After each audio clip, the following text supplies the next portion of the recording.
Starboard 30. Starboard 30. To starboard. Left first. Starboard on set. Mitchell.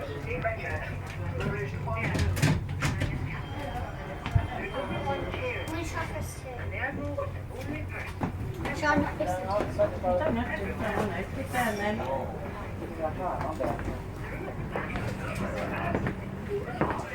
That lady said you get back.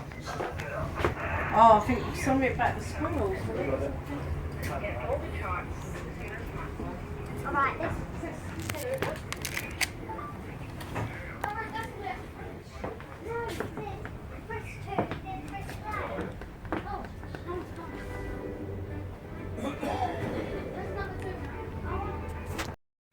These are the voice pipes which connect to the wheelhouse on the deck below. By speaking into these pipes, the officer of the watch would give orders on the direction of the ship to the team of three in the wheel. Okay, left first. 30 starboard on set. Mitchell. Revolutions 100. The men in the wheelhouse would then operate the telegraphs to instruct the engine room on the speed required.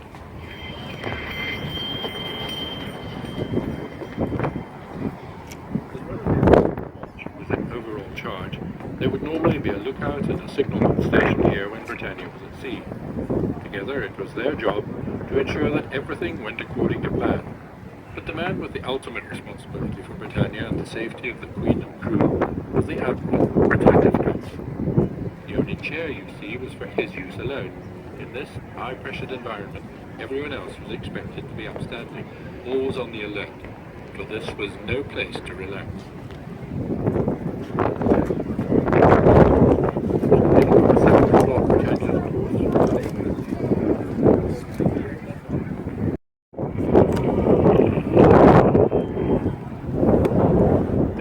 antique windbreak was a later feature, added for modesty's sake to prevent sea breezes from lifting the royal skirts.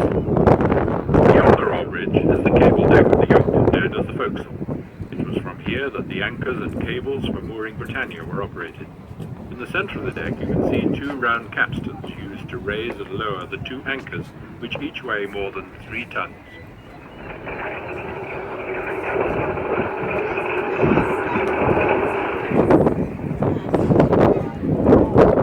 Continue around the deck to point number 3.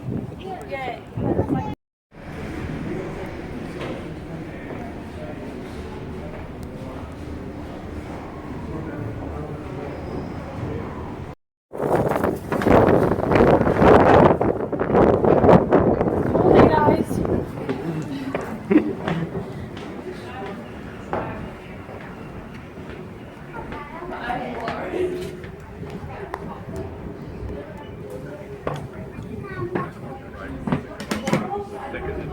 The Admiral. On the left is the Admiral's day cabin, where he worked, entertained and ate. Whilst in service, Britannia was captained by 9 admirals. After a long, hard day in charge of the yacht, on the left is the Admiral's day cabin, where he worked, working for 18 hours at a time. The Admiral could finally relax in here. The armchairs and sofa are over 100 years old and came from the previous Royal Yacht, Victoria and Albert III. When the royal family was on board, the Admiral would have all his meals with them in the state dining room. But when there were no royal passengers, the Admiral would dine alone in this room, allowing his fellow officers the chance to unwind away from the boss. Please move along the path. The right is a typical officer's cabin, little changed since it was first used in 1954. Despite their high status, none of the officers enjoyed the luxury of an ensuite bathroom, making do instead with shared facilities. On your left, you can see the Admiral's bathroom, which adjoins his sleeping cabin. The bathroom, with its original chrome fittings, contains one of the few baths, and this, the working part of the ship. The sycamore veneered wardrobes in the sleeping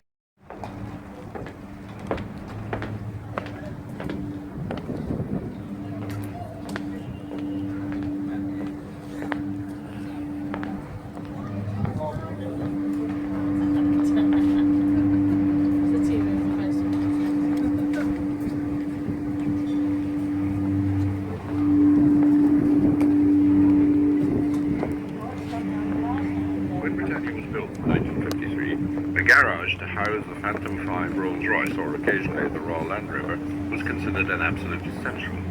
But it was no straightforward task to get the vehicle on board. First, the car and its transporter had to be hoisted onto the special trackway that's fitted to the deck. Even then, it could only be squeezed into the garage by removing its bumpers.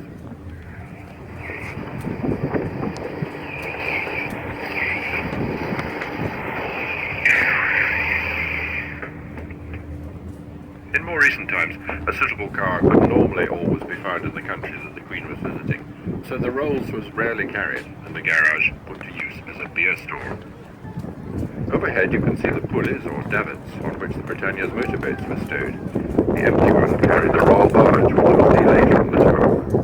With a total of 10 boats and 18 life rafts, Britannia carried more craft than a warship. On this side you can see the activity boat, which was often used to take the royal family ashore for private picnics during the Queen's annual Western Isles cruise.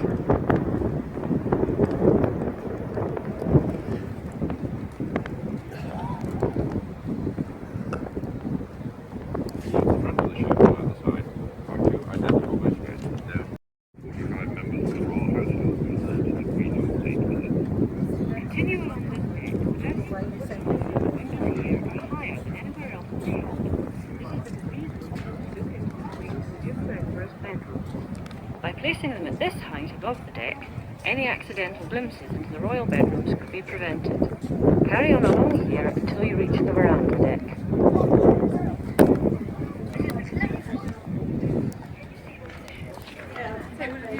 Now standing on the veranda deck, part of the royal quarters of the yacht.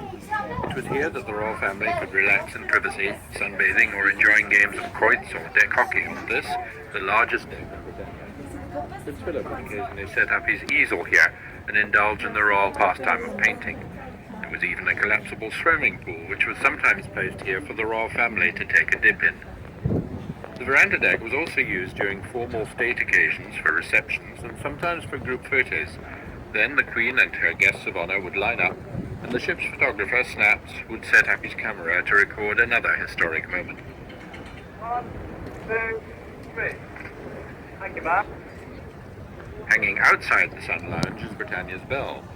Below the bell sits a replica of the oldest memento from a Royal yacht, a white and gold 19th century, and everything had to be completed by 8 o'clock in the morning.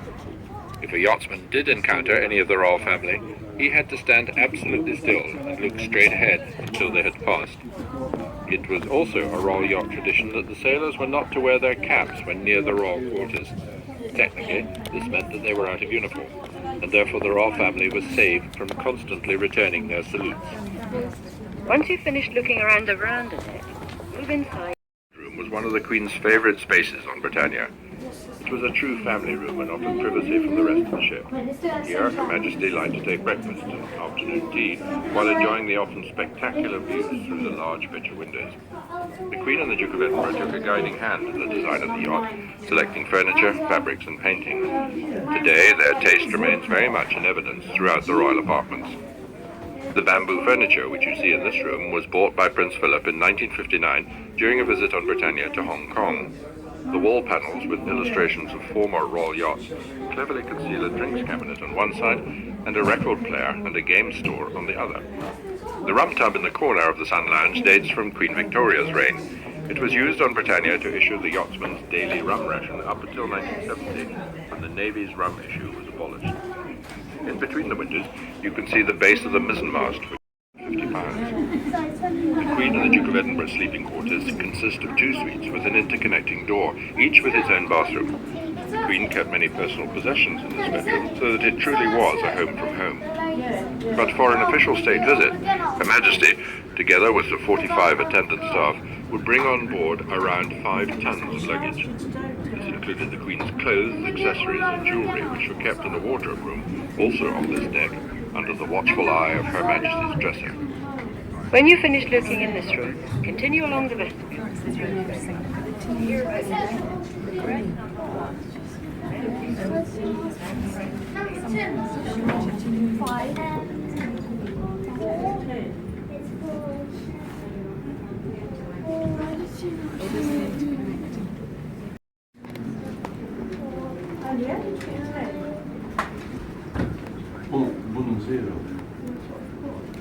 The Duke of Edinburgh's bedroom has a similar layout to Her Majesty's, but reflecting the Duke's personal taste, has a more masculine look. Like the Queen, Prince Philip preferred to have blankets rather than a duvet on his bed. But as he did not require the same deep turnback, the Duke's sheets are slightly smaller. His pillowcases are the same size as the Queen's, but on his specific request, do not have the lace borders. Like all the single beds on the ship, the Duke's bed is a standard 3-foot model. If either the Queen or the Duke of Edinburgh required food or drink at any time of the day or night, they could simply press a button next to the bed, which would summon a royal steward to attend to their needs. When you finish looking in this room, continue around the vestibule to the honeymoon suite.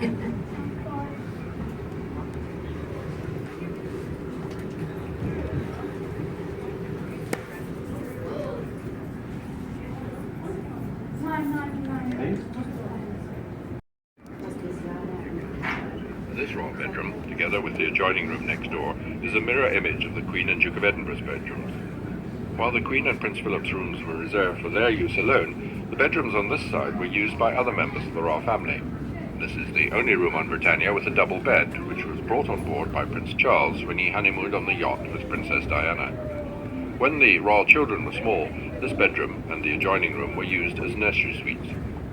In addition to the 4 bedrooms on this level, there were a further 16 cabins on the decks below, which were used by members of the royal family and their guests.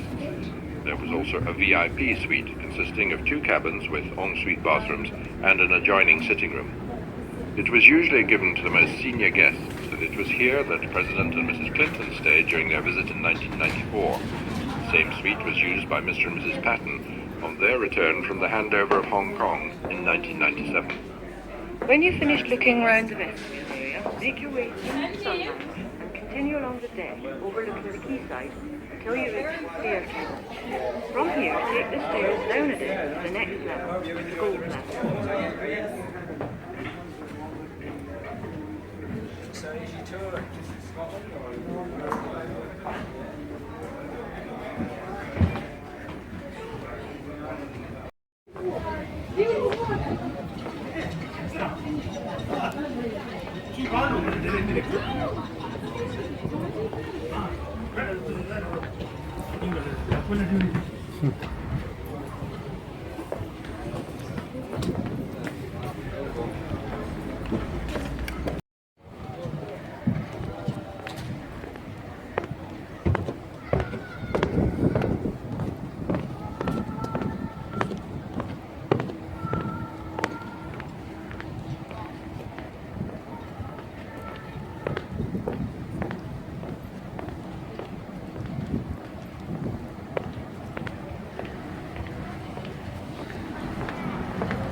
I couldn't see you, Matt.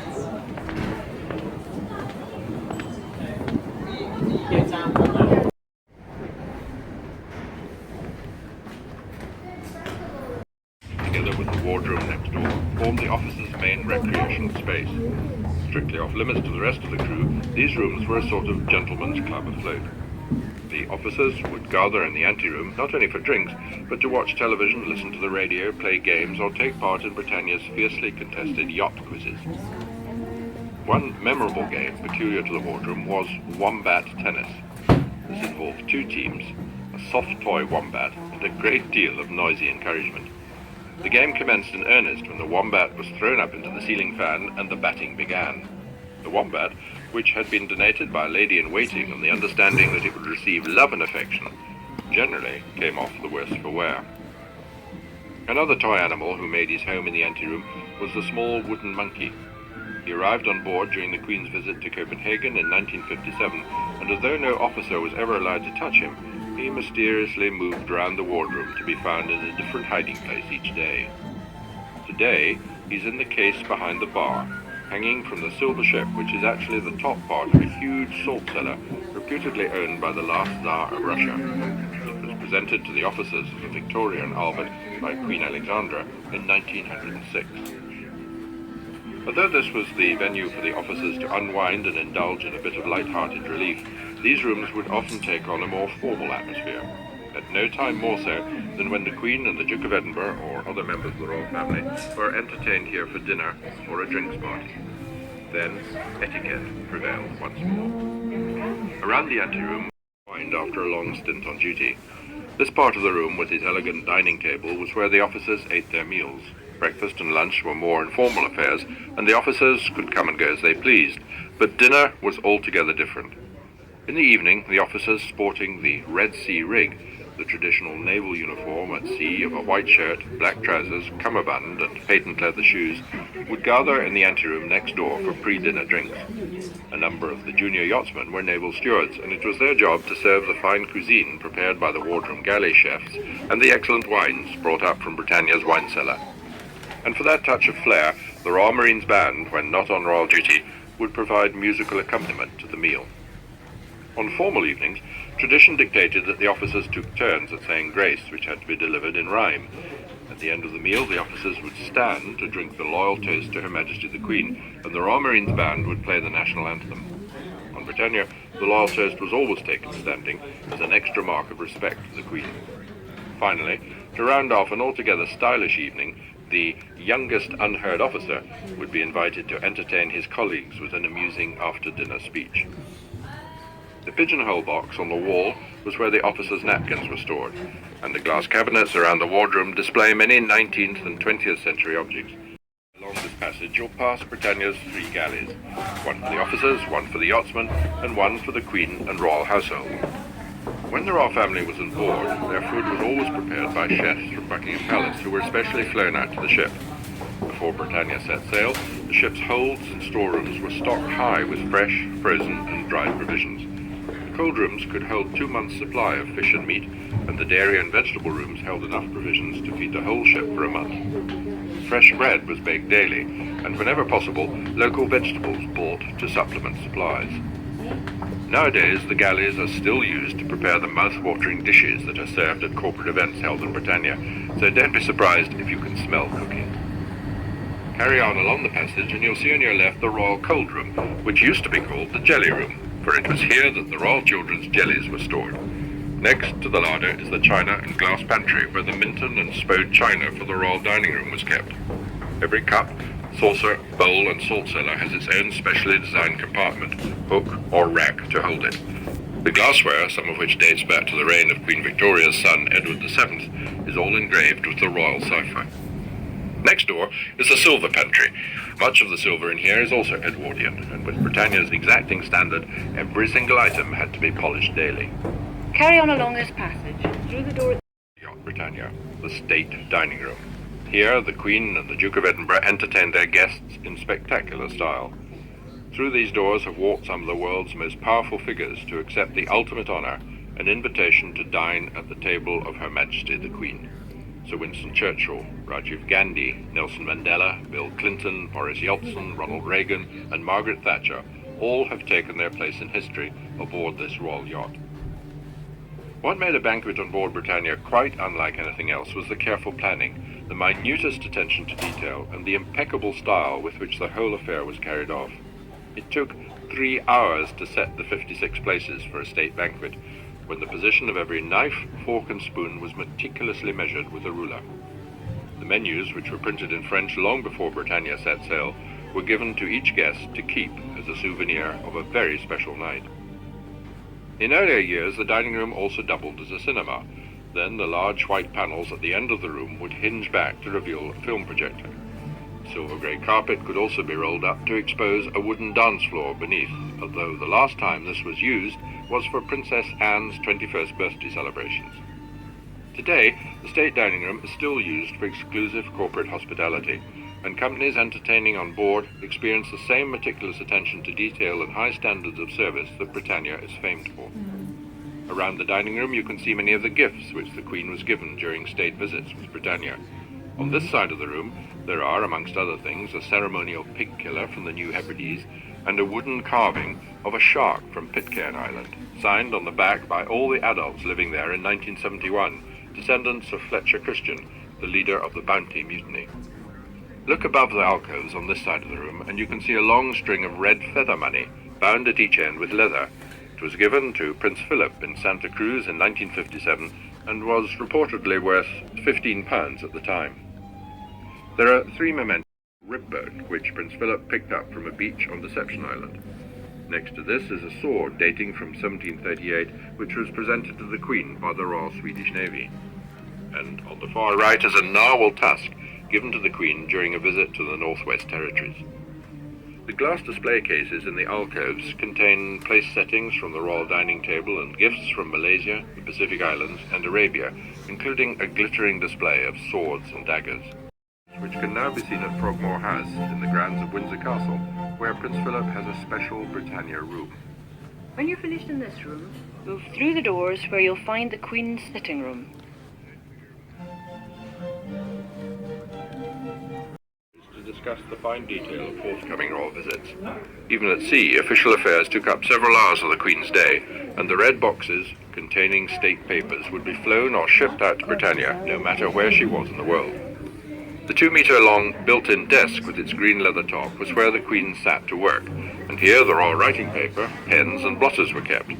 Above the electric fire is a mirror in the style of a ship's wheel, topped with a gold crown, the centre of which is positioned precisely at the Queen's eye level. The original sapphire was used in HMS Vanguard in 1947, when the King and Queen, accompanied by Princess Elizabeth, travelled to South Africa. The 4 elaborate light brackets, painted in gold leaf, came from the steamship Gothic, and a built-in bookcase at the end of the room housed many of the Queen's personal books. Now move across to the opposite side of the staircase to see the Duke's sitting room. It was used principally as a study by both Prince Philip and also by Prince Charles. The same size as the Queen's sitting room, the teak-panelled walls and red leather-topped desk lend a functional look to Prince Philip's study.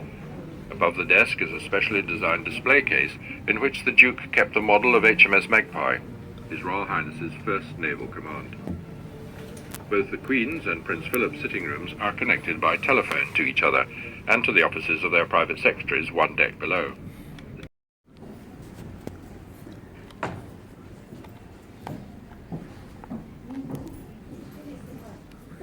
This is the anteroom where the royal family and their guests would gather for drinks before lunch or dinner. Drinks would be served by a royal steward from the well-stocked pantry in the corner of the room. The anteroom connects to the drawing room with polished folding mahogany doors which can either be fully opened to make one 18-metre-long room or closed over to divide the space in two.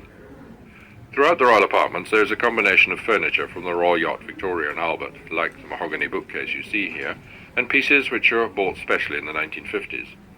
Over the years, every item has been carefully dusted, polished, and cleaned daily to keep it in first-class condition, and nothing was ever needlessly replaced. On your right-hand side, you can see a silver ship model of HMS Thunderer, presented to the Queen by the Royal Naval Engineering College. The Queen was keen that Britannia should have the feel of country house comfort rather than anything too formal or ostentatious. Indeed, the initial design scheme for the royal apartments was rejected by the Queen as being too elaborate and fussy, and instead the architect Sir Hugh Casson was appointed, who worked in collaboration with the Queen and the Duke of Edinburgh to produce the light, airy and restrained interiors with their white walls, brass metalwork and mahogany woodwork which you see today.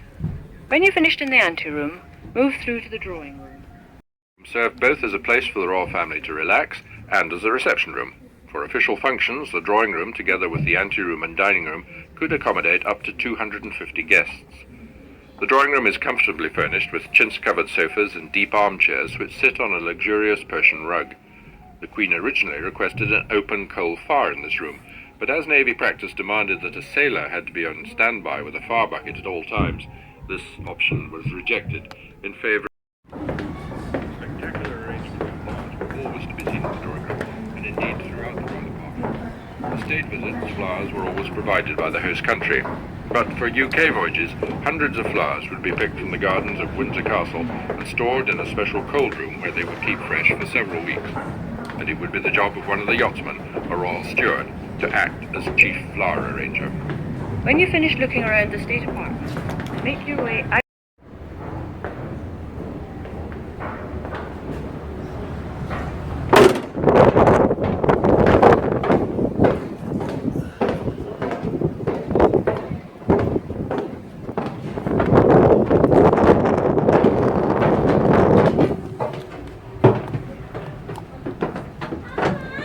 Britannia was a ship in which hierarchy was strongly defined.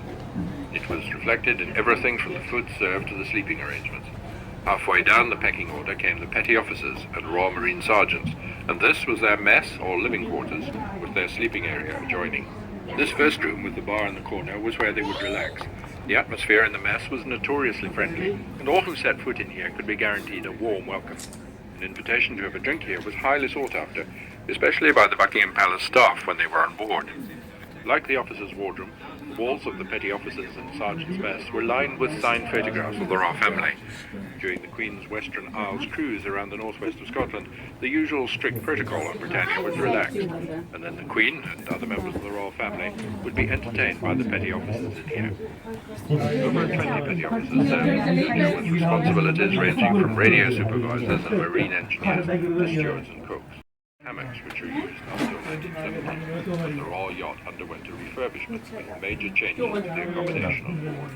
From here, continue through into the Royal Marines barracks.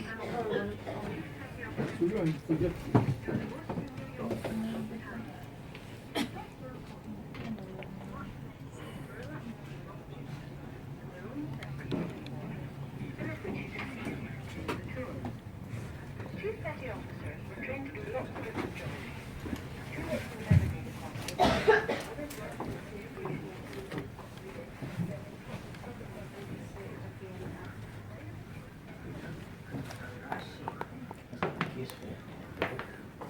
Royal Marines formed a separate contingent on board Britannia, and this is where they lived and slept in their own mess, known as the barracks. Security was uppermost on everyone's minds when the Queen was on board Britannia. Scotland Yard detectives always accompanied the royal family on the yacht. In addition to them, Royal Marines were employed on Britannia to carry out general security and orderly duties. 9 of the Royal Marines acted as ceremonial guards or sentries manning the royal gangways when Britannia was berthed. 1 Marine served as the yacht's butcher, and another had the important job of postman on Britannia. Some of the Marines were trained as divers, and before Britannia burst in any harbour they would search the seabed and surrounding area for terrorist devices, and would dive daily under the hull of the ship to make security checks.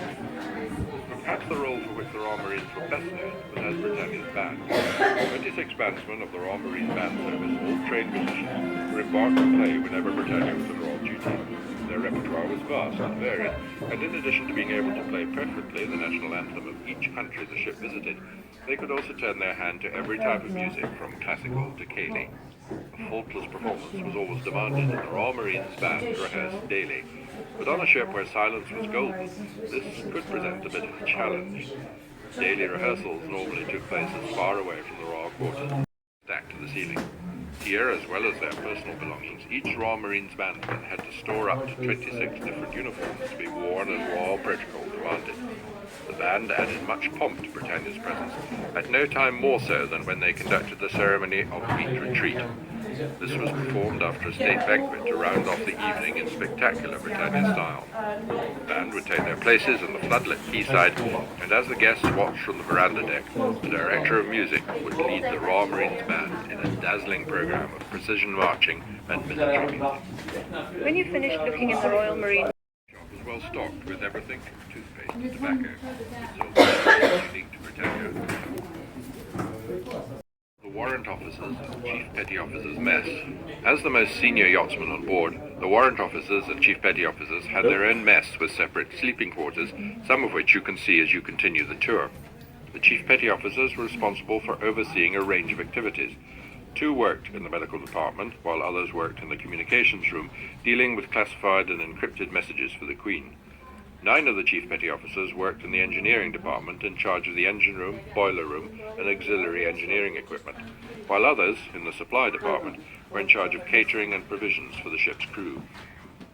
The alcoves in the panelling were designed to house sculptures of 2 great seafaring legends, Sir Francis Drake and Admiral Horatio Nelson. As in the other mess areas, the bar was the focus of the room.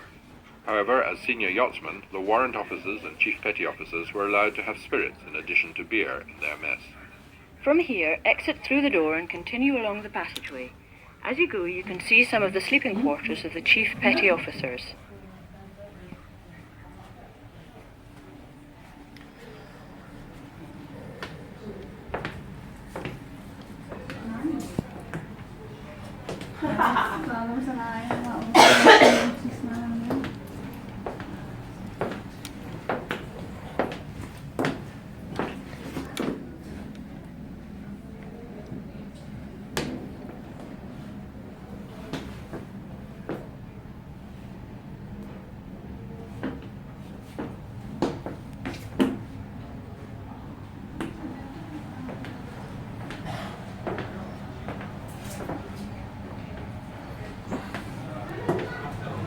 This was the mail office, where Britannia's post was brought to be sorted when the ship arrived in a new port. With the officers and crew away from home for long stretches, keeping in touch with family and friends was a huge priority, and the arrival of the post on board Britannia was eagerly awaited by all. It was always hoped that mail would be waiting whenever and wherever Britannia berthed. When the yacht was on royal duty, the Queen's official mail would be flown or shipped out daily from London, no matter where Britannia was in the world. And then the ship's mail would join up with the royal mail, and the officers and yachtsmen could send and receive post daily via the Buckingham Palace Court Post Office. Continue along this passageway until you come to the sick bay. Place where no member of the crew ever wished to visit, for the ship's sick bay and adjoining operating theatre with their original 1950s fittings have an austere and slightly ominous appearance. The sick bay had accommodation for 2 patients in the cot beds, with a further 2 bunks contained within the bench seat. In overall charge was the principal medical officer, who headed up the medical department on board Britannia. He was assisted by 2 chief petty officers, one in charge of the sick bay and the other a trained physiotherapist. Directly in front of you is the doctor's consulting room, with the operating theatre to your right. The ship's doctor looked after the officers and crew, but when the Queen travelled on Britannia, she was attended by the royal surgeon who accompanied her.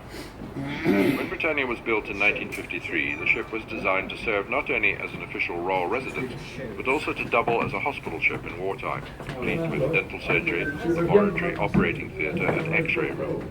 It was estimated that up to 200 patients could be accommodated in the royal apartments, manned by her own crew.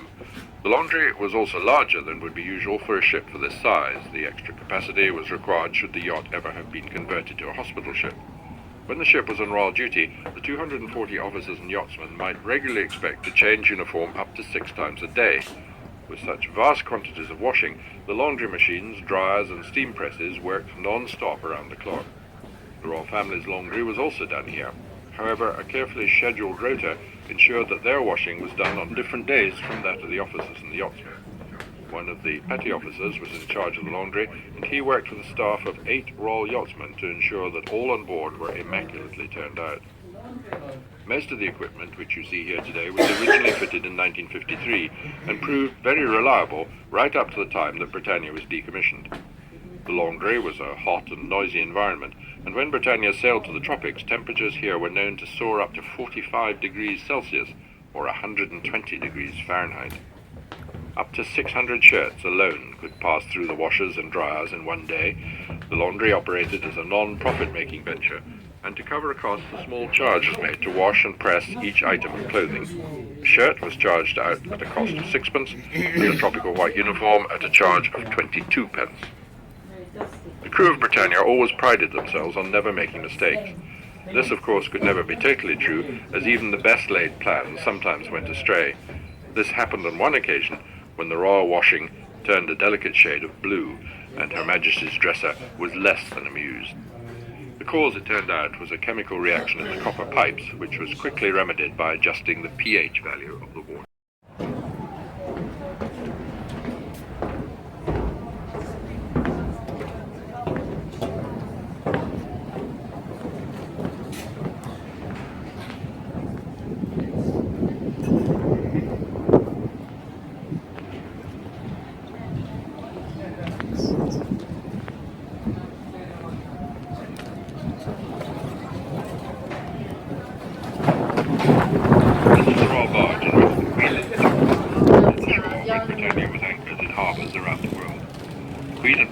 Sat inside the air-conditioned cabin, which was specially designed to ensure that they could be clearly seen as they approached the shore. When the Queen was on board, the royal barge would be crewed by 5 men and escorted by one of the motorboats.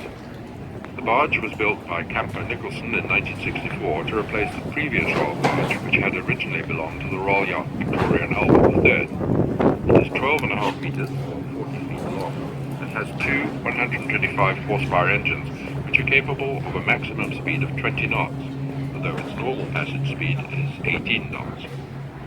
From here, you can also view the Royal Yacht, stretching before you along the quayside, 125 meters of streamlined elegance. The glossy, deep blue colour of Britannia's hull was especially chosen by the Queen in preference to the traditional black. The Queen, too, specially approved the elegant gold line around the ship's hull, painted in 24-carat gold leaf. Not a single rivet marks the yacht's sleek, smooth hull, and nowhere on her side will you find the name of this, one of the most famous ships of the 20th century. From here, continue along the ramp to see the engine. The engine room of the Royal Yacht Britannia stands as a proud testament to British marine engineering. It has barely changed throughout Britannia's life, and practically every piece of machinery, every gadget, stopcock, switch and dial operated faultlessly until Britannia was decommissioned in 1997. When America's General Norman Schwarzkopf was shown Britannia's spotless engine room in 1992, he was reported as saying, "Okay, I've seen the museum piece. Now where's the real engine room?" and it is true that the engine room with its chrome dials and old-fashioned steam turbines has an air of antiquity. But this was the very heart of the ship. And it was these 2 engines which carried Britannia over 1 million miles, once around the globe for every year of her life. The 2 pairs of shiny black cylinders which you can see set into either side of the main part of the engine room are the 2 high and low pressure steam turbine engines. Steam passed from the boiler room next door through the large white pipes into these turbines which connected to the gearboxes. The gearboxes are in turn connected by 30-meter-long shafts to the ship's two propellers. The engine room receives its instructions from the bridge via the wheelhouse telegraphs on the speed and movement of the ship. The engines are capable of developing a total of 12,000 horsepower and drive the yacht at 21 knots, a speed that Britannia was capable of providing throughout her life. At the front of the engine room, sparkling chrome dials were used to monitor the different stages of steam pressure and vacuum, which were critical to ensuring the safe passage of Britannia. Manning the engine room was labour-intensive, and amongst the yacht's crew there numbered some 80 engineers. At any one time, there would be 8 men on duty in the engine, boiler, and associated machinery rooms. To find out more about the machinery in the engine room, press where you can hand in your orders. We hope you've enjoyed the tour and look forward to seeing you again.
Done an exercise to do, George.